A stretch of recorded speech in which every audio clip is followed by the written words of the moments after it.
Jeux d'hiver 2018, baiser inédit, finish de folie, robe qui craque. Les athlètes racontent les moments les plus forts des Jeux. France Info revient sur les moments forts de la quinzaine olympique, racontés par les principaux intéressés en personne. Les Jeux, c'est des émotions, qu'elles soient bonnes ou mauvaises. Des émotions fortes. C'est en larmes, après sa déception aux 15 km de ski de fond, que Maurice Magnificat décrit le mieux cette quinzaine. Athlètes comme entraîneurs, spectateurs sur place ou à distance, tous se souviendront du finish incroyable de Martin Fourcade à la fin de la Master de biathlon, de la joie de la jeune Française Julia Pereira de Souza, de l'incident vestimentaire de Gabriela Papadaki, et de nombreux autres moments qui ont marqué ces Jeux olympiques de Pyeongchang. Alors que la compétition touche à sa fin, dimanche 25 février, France Info revient sur les moments forts, entre surprise, déception et explosion de joie. Le torse nu du Tongien, c'est pour tous ceux qui ont eu un rêve. Il a marqué les esprits lors de la cérémonie d'ouverture. Vendredi 9 février, alors que les délégations se succèdent au milieu du stade olympique de Pyeongchang, l'animatrice annonce le Tonga au micro. Portant le drapeau de son pays, Pitato Fatofua entre, acclamé par le public. Comme lors de la cérémonie d'ouverture des Jeux de Rio, en 2016, il est vêtu d'un pagne traditionnel, de Tongassatu. Il s'avance torse nu, la peau huilée et luisante. Mais à Rio dans le stade Maracana, il faisait très bon, cette fois, les températures sont glaciales. Il fait moins 10 degrés Celsius, il a du courage quand même, s'exclame un commentateur sur France Télévisions. Mais peu importe, pour Pitato Fatofua, qualifié pour le 15 km de ski de fond, le message à faire passer est plus important que le froid. C'est pour tous ceux qui ont eu un rêve et à qui on a dit « tu ne peux pas ». Tu peux, écrit-il fièrement. Le plaidoyer de la bobeuse jamaïcaine, si en grandissant, on ne voit pas tout ceci. Elle n'a terminé que 19e sur 20 en bobsleigh à 2. Mais ce n'est pas ce que l'on retiendra de sa participation aux Jeux. Quelques jours avant son épreuve, samedi 10 février, Jasmine Fonlator-Victorian donne une conférence de presse poignante. L'athlète jamaïcaine explique notamment pourquoi, alors qu'elle avait participé aux Jeux de Sotchi avec la délégation américaine, elle a décidé de porter les couleurs du pays de son père à Pyeongchang.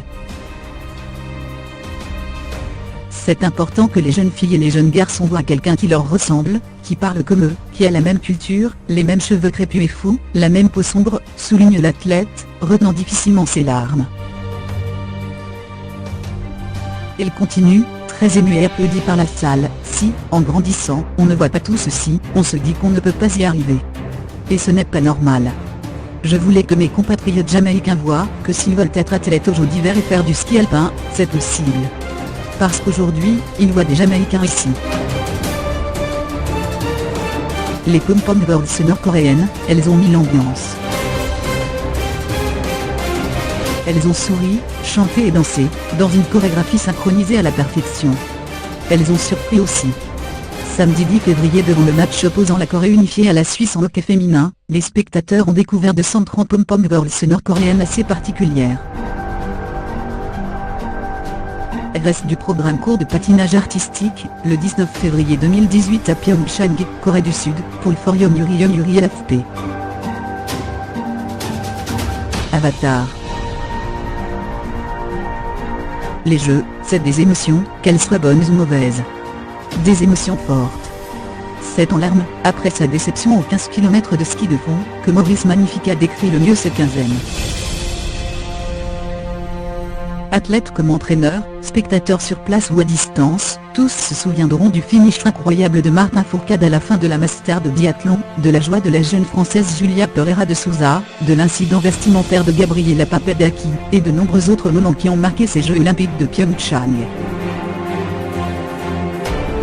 Alors que la compétition touche à sa fin, dimanche 25 février, France Info revient sur les moments forts, entre surprise, déception et explosion de joie. Le torse nu du Tongien, c'est pour tous ceux qui ont eu un rêve. Il a marqué les esprits lors de la cérémonie d'ouverture. Vendredi 9 février, alors que les délégations se succèdent au milieu du stade olympique de Pyeongchang, l'animatrice annonce le Tonga au micro. Portant le drapeau de son pays, Pitato Fatofua entre, acclamé par le public. Comme lors de la cérémonie d'ouverture des Jeux de Rio, en 2016, il est vêtu d'un pagne traditionnel, de Tongassatu.